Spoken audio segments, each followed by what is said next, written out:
Apple shocked everyone with the announcement of the new Mac Mini M2 and its price. It comes in $100 cheaper than the previous generation with a better processor. But is the cost savings too good to be true? Or is this the ultimate desktop machine made for both consumers and professionals? Hi guys, in today's video we're going to go over a detailed review of the M2 Mac Mini, the base model with the 256GB and 8GB of RAM, and see if this is a device that's right for you and what Apple really claims it to be. And if you're new here, my name is Manny Rataul. I post tech and Apple related content on a weekly basis, so hit that subscribe button to stay in touch with all the new videos. Now, before we get into the review, I want to talk about the review unit itself. It comes with the M2 CPU, which is the 8-core version, and a 10-core GPU, and it's all integrated with Apple's neural engines. This is similar to AMD's Ryzen APUs, where you have the video card and the CPU all integrated into a single chip. Now, this Mac Mini in particular comes with 256GB of storage and 8GB of unified memory. Now, talking about the form factor about the Mini, and it stays true to its name, this is the unit itself. As you can see, it's very small and very sleek. It's made out of both plastic and aluminum, with the majority of it being an aluminum casing, very sturdy with absolutely no flex whatsoever. The unit itself is actually quite simplistic in design. There are no buttons along the front and side of the unit. Just a simple LED light to let you know when the unit is on or off. And in the rear, you have the ports. You have two standard USB ports. You have Thunderbolt ports, which is USB-C. You have an Ethernet port for a wired Ethernet connection, which is very interesting, and I'm glad that Apple included this. As well, you have a headphone jack. So Apple allows you for both Bluetooth connection and wired connection for your headset. And very interesting, it does have the same vent as the last gen Mini, so an actual physical fan. It's not passive cooling. And other than that, that's really all there is to the form factor of the unit itself. Now, another thing very interesting about this Mac Mini and previous Mac Minis, which I did not know, is that it actually has built-in speakers. So it's an added bonus for me. I was expecting to buy a Bluetooth headset or a Bluetooth set of speakers to connect to this, but it's nice surprise to have them all built in here.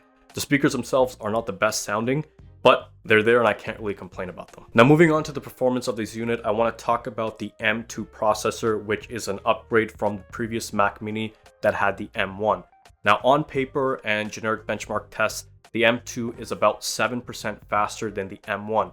But I've stated this in the past, these generic benchmarking tests don't really paint the entire picture. People want to understand how this unit will function in a day-to-day work setting.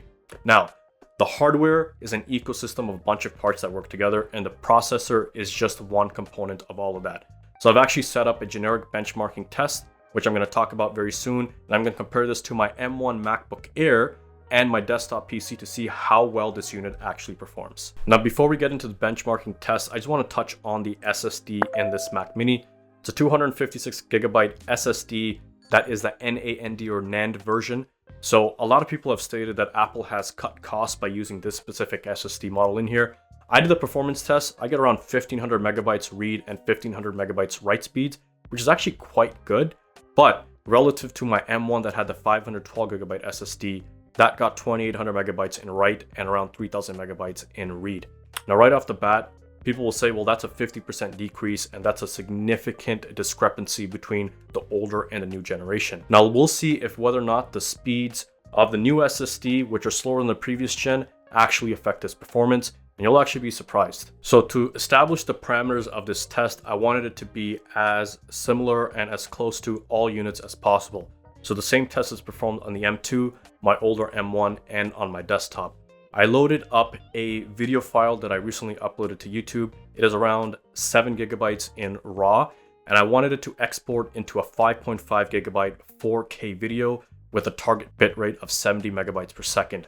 Now, each unit, both the M2, the M1, and my desktop, had both Chrome and an application open to replicate, a multitasking situation. Now, surprisingly, the M2 Mini was able to export this video in 5 minutes and 45 seconds. Now, my M1 that has 16GB of RAM and a faster SSD actually took around 7 minutes and 45 seconds to do the same thing. Now, to really change things up and to really replicate what a person would be doing in the real life, I opened up Chrome, and if anybody knows anything about Chrome, it is a memory hog. So what I decided to do is I loaded up 3 videos, each with 3 separate tabs, all playing simultaneously, and I reran the same test. And surprisingly, believe it or not, It took the M2 Mini the same amount of time to export that exact same video as it did without having all those 3 videos running simultaneously.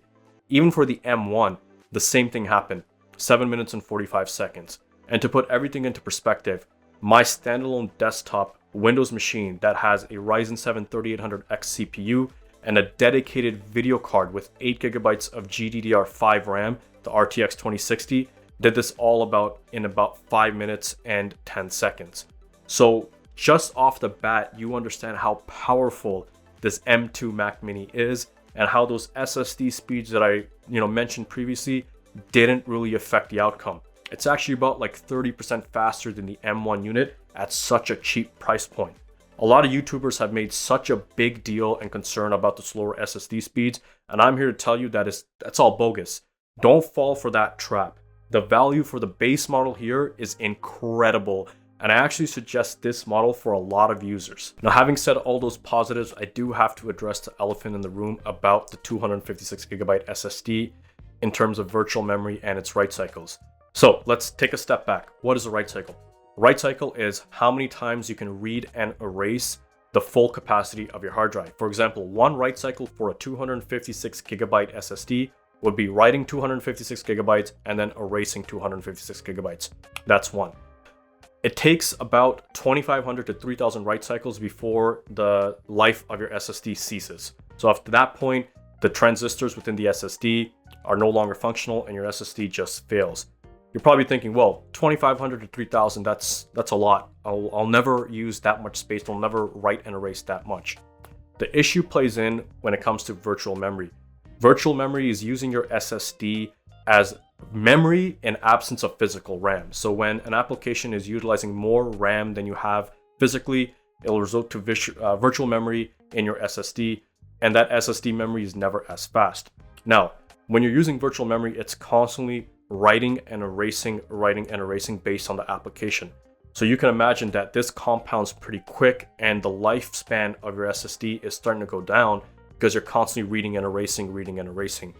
The M1 MacBook Air with the base model 256GB and 8GB of RAM ran into the storage issue as well.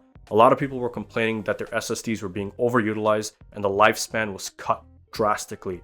Now, this Mini has only been out for about 2 weeks now, and I'm not sure how bad that situation here is, but it may potentially be another area of concern. So, 2 ways of combating this. You can either upgrade your SSD to a higher capacity, so 512GB, that pretty much doubles your capacity and makes it much longer to reach that write cycle. So now a full write cycle is 512 instead of 256GB. Or you can expand your memory. With expandable memory and expanding that memory, you no longer really have to use virtual memory to begin with. The issue with both of these options is that they're costly. Now, one of the things that make the Mac Mini so great is the price point. The base model at $599 is just such an amazing value. Once you start adding each of these components, you'll get over 1,000 relatively quickly. There is a way around this though, and that is using Apple Care. If you do sign up for Apple Care, if your SSD does fail, which might be inconvenient, Apple will replace it for free, but I'm willing to bet that this problem isn't as significant on the M2 as it was on the M1, but this is something that I just did have to address. There are some negatives of having a smaller SSD and lower RAM, and this is one of them, unfortunately, but you guys decide whether or not you want to deal with this or not. I would recommend that you deal with it. At $599, you're not getting a better machine anywhere. Now, I do want to really briefly touch on cooling. As I mentioned previously, that this has a vent in the back, so this does have a fan that blows out hot air. Unlike the M2 MacBook Air that was passively cooled and ran into thermal throttling issues, no issues here whatsoever. This unit stays cool no matter what task I'm using, and I've never had it slow down on me because of thermal throttling. So very, very good and very well cooled system. Okay, so now the golden question, is the M2 Mac Mini base model worth it? And the answer is it absolutely is. Whether or not you're upgrading an older desktop that you've had for many years, or if you're just getting yourself introduced to the Mac OS, the M2 Mac Mini the base model is the perfect unit to start off with at just $599 USD. Now there are some other considerations you should be making before purchasing the M2 Mini. This is the box it comes with, and obviously it does not come with a display. You'll have to purchase that separately.